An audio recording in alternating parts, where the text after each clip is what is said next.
15 আগষ্ট আহিলে বুলিয়ে জাতীয় পতাকাৰ ৰংটো সকলোতে ধুমধামেৰে মাৰি দিয়া হৈছে, কিন্তু জাতীয় পতাকাৰ ৰংটো মাৰিলেই নহ'ব।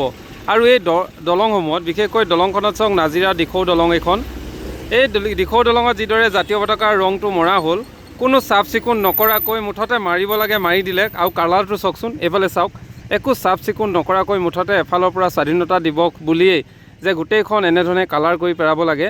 আৰু এই কালাৰ যিধৰণে কৰা হৈছে চাওক, এটলিষ্ট চাফ চিকুণ কৰি ইয়াৰ যিখিনি বোকা আছে এইখনো আঁতৰাই মেলি চিজ পেপাৰ মাৰি মেলি একেবাৰে ধুনীয়া কৰি ৰংটো কালাৰটো কৰিলে কিমান ধুনীয়া হ'ল হয়, কিন্তু মাৰিছে কেনেকৈ চাওকচোন।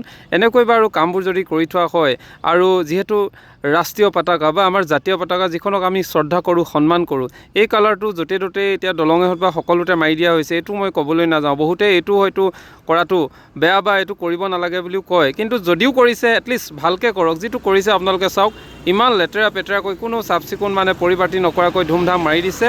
আৰু এই কালাৰটো কেনেকুৱা লাগিছে চাওক, ইয়াত বাৰু ৰাষ্ট্ৰীয় পতাকাখনৰ ৰংটো ইয়াত সুন্দৰকৈ প্ৰস্ফুটিত হৈছেনে এবাৰ ভাবকচোন। গেলা মেলা কৰি এনেকৈ মাৰি দিছে। আৰু এইভাগে যদি কৰা হয়, এইটো হয়তো স্বাধীনতা দিৱসৰ আগমুহূৰ্তত এইদৰে ধুমধামেৰে ৰঙীন কৰি তোলাটো, কিন্তু এই ৰঙীন কৰি তোলাটো কিন্তু এটা দৃষ্টিকটু হোৱাহে পৰিলক্ষিত হৈছে। এই ক্ষেত্ৰত আপোনালোকে কি ভাবে জনাব বুলি আশা কৰিলোঁ।